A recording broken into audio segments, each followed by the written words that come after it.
안녕하십니까. 건설 로무카페 매니저 사무장 전성훈입니다.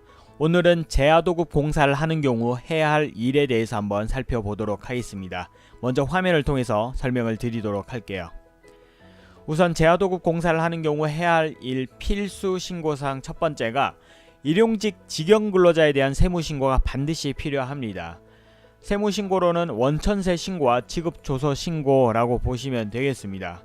그리고 두 번째로 필요한 신고가 바로 사업장 적용 신고인데, 근데 보통 제하도급 공사인 경우에는 계약서가 없는 경우가 거의 대부분이다 보니까 사업장 적용 신고가 거의 불가능하지만, 그래도 제하도급 공사임에도 불구하고 계약서가 있는 경우, 또한 한 달 이상 공사인 경우에는 사업장 적용 신고도 해 주시길 권장드린다는 점 참고해 주시면 되겠습니다. 그리고 세 번째로 신고해야 될 사항 중에 필수적인 신고사항은 바로 건강연금 가입 대상인 경우 의무 가입이 필요한데, 물론 이 건강연금 가입 대상도 두 가지로 크게 나눠 볼 수가 있습니다. 사업장 적용 신고가 되어 있는 현장과 사업장 적용 신고가 되어 있지 않은 현장, 이 두 가지로 나눠 볼 수 있는데, 사업장 적용 신고가 되어 있다고 한다면 현장별 월 8일 이상 근로시에만 가입을 해 주시면 되고, 사업장 적용 신고가 되어 있지 않은 현장이라고 하면은 현장 구분 없이 월 8일 이상 근로시 건강연금 가입을 해 주셔야 된다고 보시면 되겠습니다.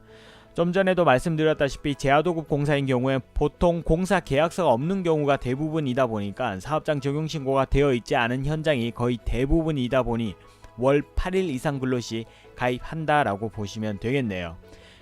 그리고 또 한 가지 가장 중요한 신고 업무 중에 하나가 바로 근로내역 확인 신고인데, 제하도급 현장인 경우에는 사실상 직접 그 현장으로 근로내역 확인 신고하기가 사실상 어렵죠. 왜냐하면 제하도급 현장이다 보니까 하도급으로부터 관리번호를 받을 수가 없습니다.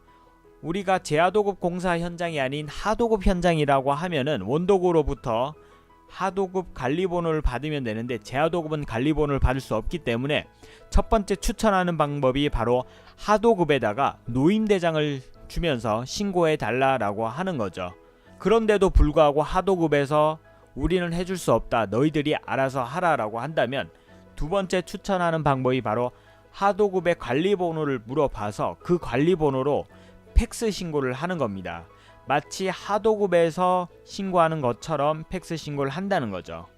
그렇게 하도급의 관리번호를 요청을 해서 관리번호를 받으면 이 방법을 쓰면 되는데, 이마저도 어렵다고 한다면 세 번째 방법은 근로내역 확인 신고가 가능한 다른 현장으로 신고를 한다는 거죠. 제하도급 현장도 있고 또는 하도급 현장이 있어서 정식 하도급 받은 현장으로부터 관리번호가 있다고 한다면 그 관리번호로 근로내역 확인 신고를 하면 되는데, 보통 제하도급 공사를 하는 사업장인 경우에는 제하도급 공사만 주로 하기 때문에 근로내역 확인 신고가 가능한 다른 현장이 없는 경우가 많이 있죠. 그럴 때는 바로 본사로 근로내역 확인 신고를 해야 됩니다. 이 본사로 근로내역 확인 신고하는 경우에는 사업장 적용 신고 여부와 관계없이 월별 8일 이상 근로시 건강연금 가입 대상이 된다는 점만 주의해 주셔서 신고해 주시면 되겠네요. 지금까지 제하도급 공사를 하는 경우 해야 할 일에 대해서 살펴보았습니다. 사무장 전성훈이었습니다. 감사합니다.